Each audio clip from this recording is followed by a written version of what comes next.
Ari file naon bahasa Sunda ngomong jadi istilah korek api itu ghost traction nah, sok sarala pek bae lah rek robah mah bahasa Sunda tapi orang kudu apal sok Sunda naon narsis.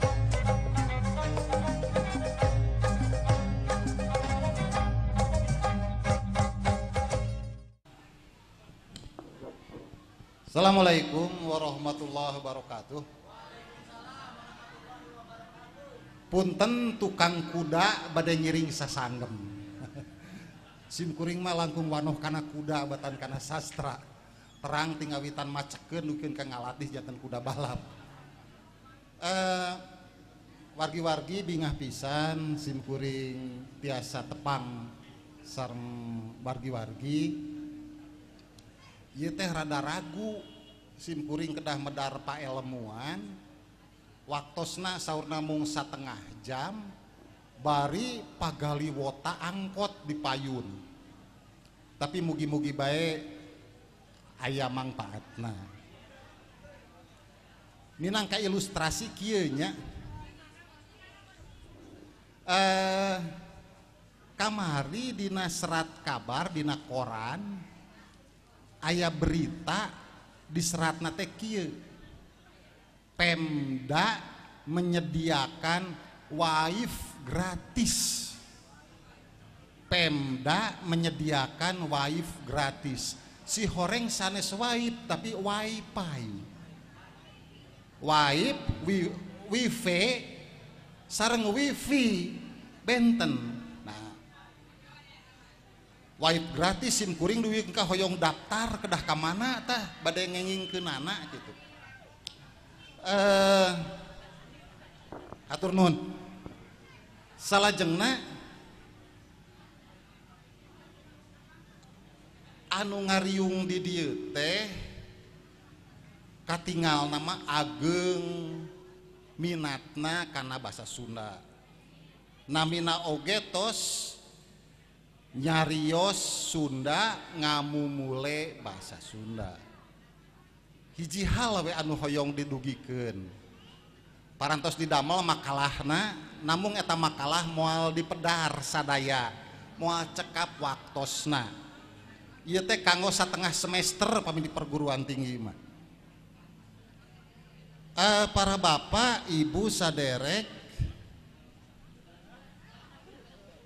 bade tumaros kanu aktif dina basa Sunda cing kumaha pamendakna urang mikir babarengan ari basa Sunda arek kieu bae ari sababna pajamanan geus robah biasana urang Sunda teh nineung ti belat ka zaman pajajaran padahal urang ayeuna geus hirup dina zaman milenial karaos pisan ku urang Sunda daek teu daek basa Sunda tos kasosok tos kakepung ku rupi-rupi pangaruh sadar atawa teu sadar urang lebet kana eta kondisi saderek anu sok nyerat dina basa Sunda katinggal nama sering mayunan masalah mohon di sarungsum teh sim kuring moal medar tata basa eta mah waktosna kedah panjang hoyong medar soal istilah-istilah asing anu lebet kana basa Sunda dina waktu ku urang diucapkeun teu aya masalah geus ka ITC euy center nya tapi waktu orang rek nuliskeun ari center kumaha nulisna sentre atawa center arek beli calana jeans ka Cihamplas waktu orang paguneman teu karaos tapi waktu orang rek nulis nah rek nulis jean rek nulis jean pikiraneun keur nu sok nulis dina basa Sunda nya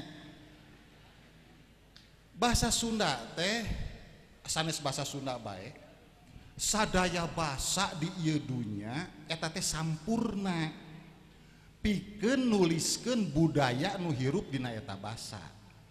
Basa Sunda sampurna keur nuliskeun budaya Sunda. Basa Walanda keur budaya Walanda keur kahirupan urang Walanda. Basa Papua, basa Mentawai sadayana sampurna. Ngan pasualan kiwari ku urang nu sering disanghareupan, basa Sunda kudu nyaritakeun budaya batur. Moal sampurna. Moal sampurna. Naon budaya batur? Ari teknologi anu sok dipake ku urang kalebet HP. Nah eta budaya urang.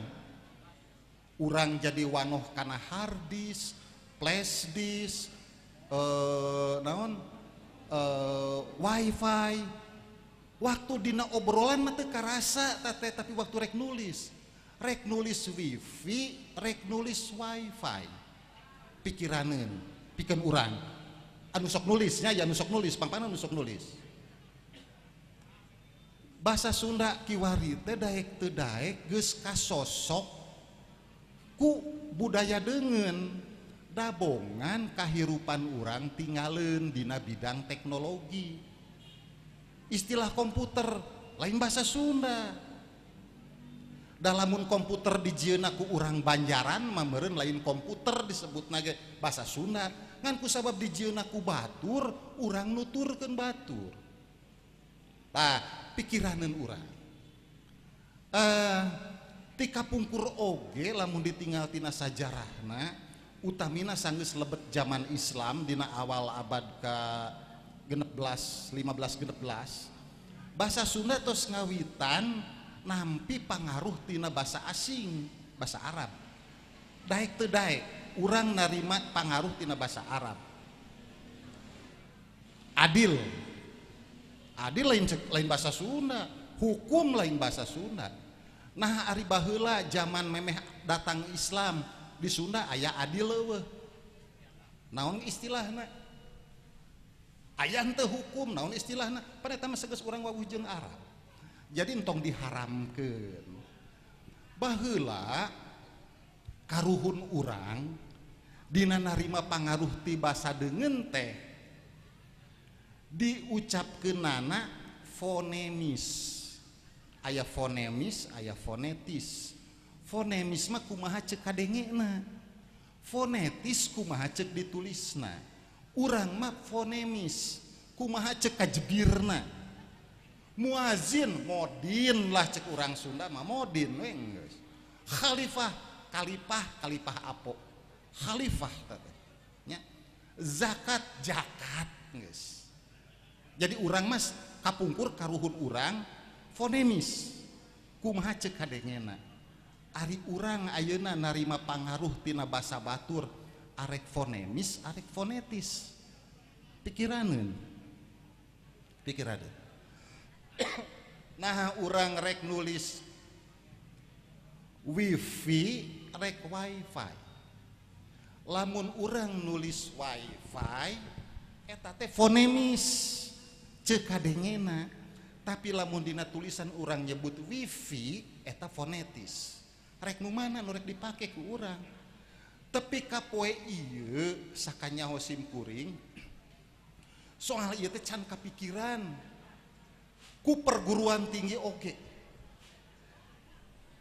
Punten. Maklum tos aki-aki.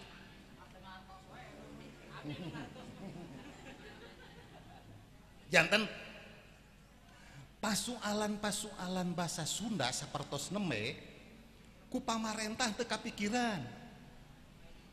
Ku ahli-ahli bahasa katinggal mah teu kapikiran. Cik ari ku grup nyarios bahasa Sunda kapikiran teu kuno kararitu. Padahal eta teh nyampak dina kahirupan urang sapopoe. Urang sakapeung sok ngaharamkeun asupna huruf anu eueuh dina Sunda. F fitnah cek Sunda mah. W X Z H urang juga nu ngaharamkeun padahal dina pajamanan kiwari jigana ulah eta teh ulah diharamkeun tarima bae. Simkuring mah dina urusan basa Sunda sok realistis, sok mikir teh mikir anu realistis we anu ayeuna jeung kahareup tara berat ka tukang. Urang sakapeung osok ngarasa agul ku basa Sunda, pek agul mah. Yo basa Sunda mah beunghar. Aya beas, aya pare, aya gigi, sangu, sangu poe, heucak, beunyer, leupeut, tumpeng, uras jeung sajabana. Eta teh welasan. Dina basa Inggris mangan hiji rice. Nya basa Sunda mah beunghar. Ceuk simkuring nya beunghar lebah dinya mah. Tapi sok nyaritakeun teknologi basa Sunda sangsara. Sabab teknologi melain nu urang. Basa Sunda mah basa agraris, basa rasa. Ari ayeuna kahirupan urang kiwari geus teu agraris. Ari urang agraris keneh kitu. Agraris teu? Henteu. Beas ngimpor, jagung ngimpor, kadele ngimpor, bawang bodas ngimpor, buah-buahan ngimpor, sampe oge ngimpor. Jadi lamun bapak sareng ibu sadarek tadi nuang cilok, boa sampe nama di Roma teh dah di Itali sam. Uyah ngimpor. Naon nu teu ngimpor ti urang? TKW nu teu ngimpor mah. Nya. Jadi urang ulah ieu mah ngemutan banyak ngemutan. Urang teh ulah osok agul ku payung butut, kudu nempo realitas. Yen urang teh lain hirup dina zaman pajajaran, dina zaman ayeuna. Kumargi kitu simkuring mah gaduh pamendak. Dina waktuna urang narima pangaruh basa deungeun anu asup kana basa Sunda, sabab lain boga Sunda nya file. Ari file naon basa Sundana? Hah? File. File. File teu aya Sundana. File, ya file ek dibuka moal dina komputer. Oh, file teh ku virus. Ai virus naon basa Sundana? Teu aya. Hah? Beda virus jeung hama mah. Hama mah wereng. Nya, nya aduh aing mah euy tulisan ruksak kunaon bea ku hama. Mun disaruakeun jeung tanur wae. Virus mah nya virus da beda. Nya. Jadi urang teh urang Sunda kiwari ieu hayang ngemutan. Syukur mun tos kaemutan. Urang teh punten udah ya. Urang teh daek teu daek kudu narima anu kararitu. Sok anu tukang nulis bakal karaos. Yen urang yang hareupan kanyataan basa Sunda kiwari teh geus kawas kitu entong salempang tong leutik hate keun bae. Keun bae. Da ari ciri basa Sunda mah sanes dina kecap utamana mah. Tapi dina adegan atawa struktur. Sekali deui ciri basa Sunda mah utamana sanes dina kecap tapi dina struktur, dina adeganana. Ngan urang sakapeung sok fanatik teuing. Naonnya ari MC Sundana? Dugikeun ka sagala hayang disunakeun padahal hese. Tarima we MC.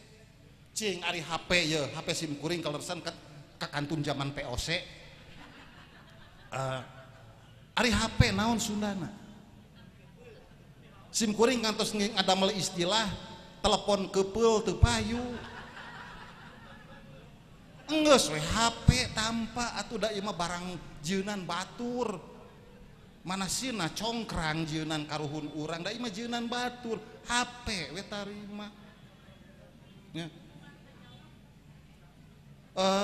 HP nah arek handphone atawa arek HP atau arek HP. Ari hukum bahasa sanes bahasa Sunda, hukum bahasa mah ngudag nu ekonomis. Jadi lamun urang ngagunakeun handphone bakal leuwih payu, bakal leuwih resepeun, masyarakatnya nyebut HP sabab leuwih singget. Wayahna urang kudu milu kadinya moal bisa dilawan eta teh. Nya. Kang Abdullah Mustafa kantos ngadamel istilah engal kangge mos komputer beberitan teu payu da. Sabab beberitan mah asosiasi urang kana mercon leutik teh geuning nya prepet eta beberitan. Nah, jadi ari saran simkuring mah urang entong ngaharamkeun jeung tong kabeh hayang disunahkeun hese lah hayang disunahkeun kabeh. Da karuhun urang ge baheula teu loba omong nyeun istilah korek api henteu gosrek seuneu henteu. Rumah sakit we karuhun urang teh baheula henteu imah gering henteu nya. Sakali deui ciri bahasa Sunda teh anu utama mah dina adeganana. Contohna kieu, imah-imah di Cicadas buruan imah-imah di Cicadas heureut. Jiganya Sunda teh imah Sunda buruan Sunda heureut Sunda imah Sunda. Padahal eta teh meleg-meleg tarjamahan tina bahasa Indonesia strukturna.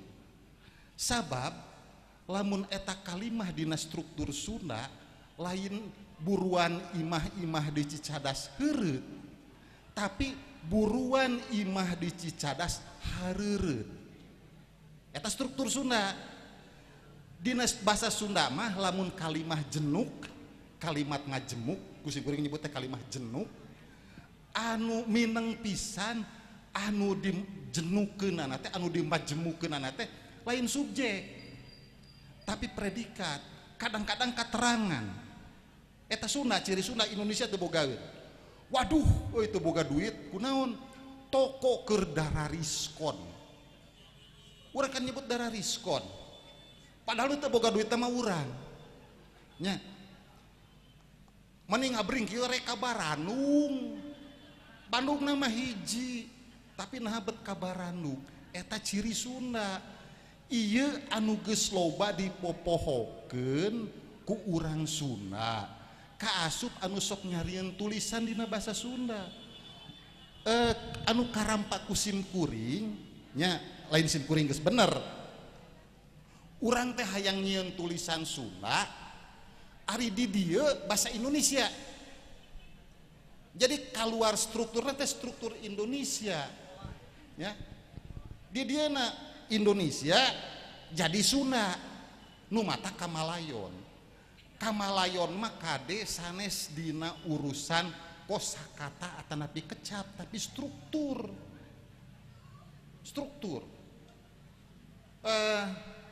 Simkuring masih yang contoh di dinya. Osama bin Laden hohopengan tapi anger we diwontidkeun. Bahasa Inggris tapi ditarikan struktur Sunda. Tarikan struktur Sunda. Ayeuna kecap selfie jepret gini nya. Simkuring sok sering teh pada ngajakan selfie ku para istri. Kang urang selfie mun asa gede hate gitu nya. Padahal cenah resep kana huisna bakat utos bodas gitu. Selfie teh bahasa deungeun, tapi secara teu sadar urang geus biasa mungkin dina sapoe sabaraha kali mengucapkeun selfie. Pusat bahasa nyieun istilah swafoto. Cek simkuring swafoto mah atuh asing-asing keneh. Swa bahasa Sanskerta, foto bahasa Inggris, mending selfie. Da bakal leuwih ngeunah selfie keur Sunda mah. Urang selfie yeuh. Hiji ari silaing ngana seselfian wae atuh sakitu batur digawe seselfian. Waduh sumelpi pisan maneh mah euy, sumelpi make rangken nya. Wah, kaselfian istri pasamat mah, kaselfian istri pacamat mah moal kawon ku ibu-ibu di dieu. Kaselfian. jadi ditarikan struktur Sunda nya.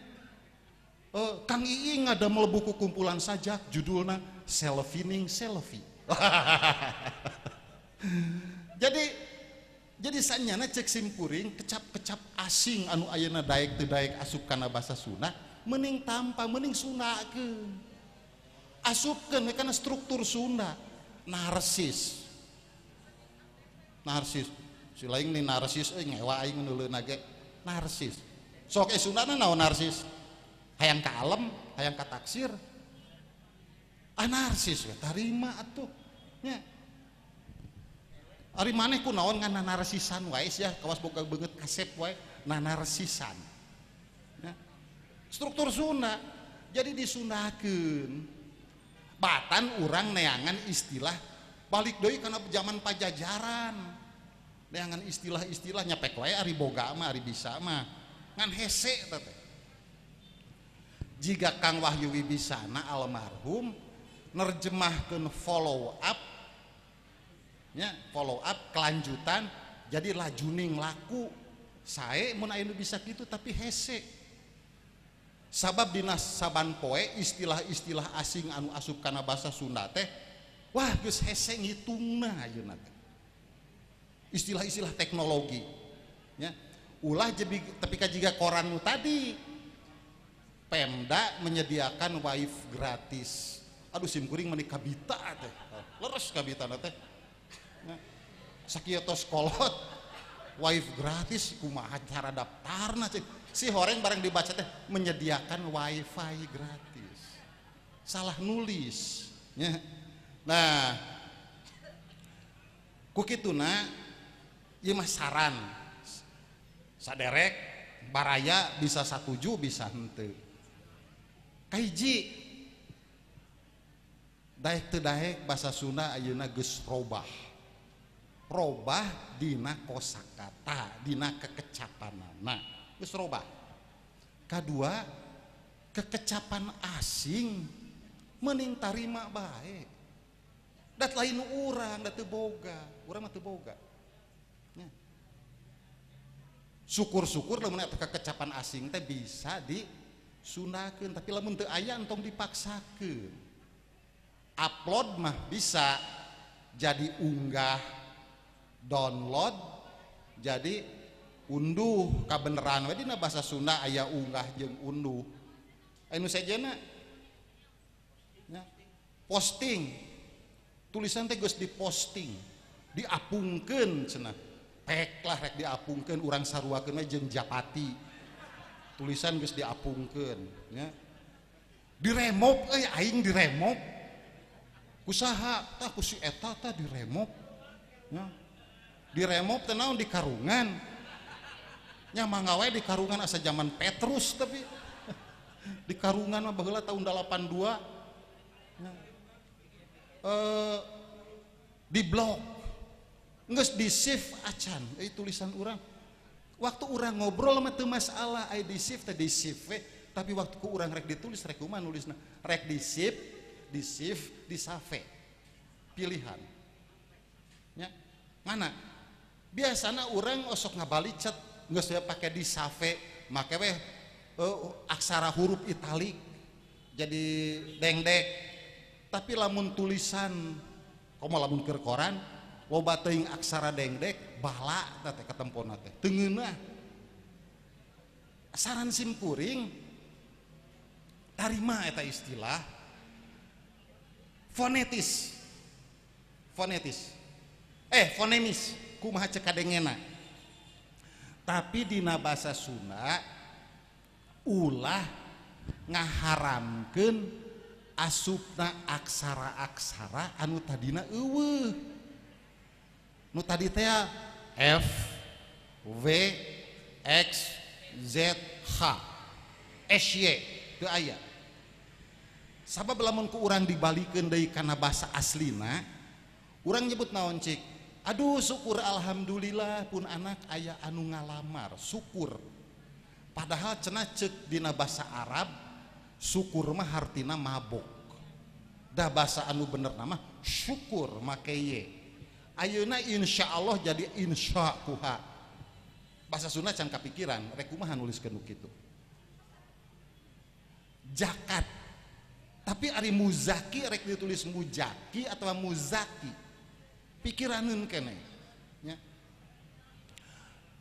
pangna kieu teh sabab bahasa Sunda ayeuna kondisina kurang cumarita terang cumarita tah sok saralah punten abdi bade sumanggem bapak bade cumarios kuring bade cumarita disangkana cumarita teh sarua jeung nyarita padahal lain cumarita mah hartina teh geus mandiri jang lamun maneh geus lulus ti ieu sakola jaga geus boga gawe geus beunghar geus cumarita tong pohonya ka ieu sakola jadi cumarita mah lain nyarita ki lain cumarita mah artinya geus hirup mandiri sudah jadi orang eta cumarita dina bahasa Sunda ngan ayeuna mah cumarita teh jadi nyarita abdi bade sumanggem bapak bade cumarios padahal anu bener mah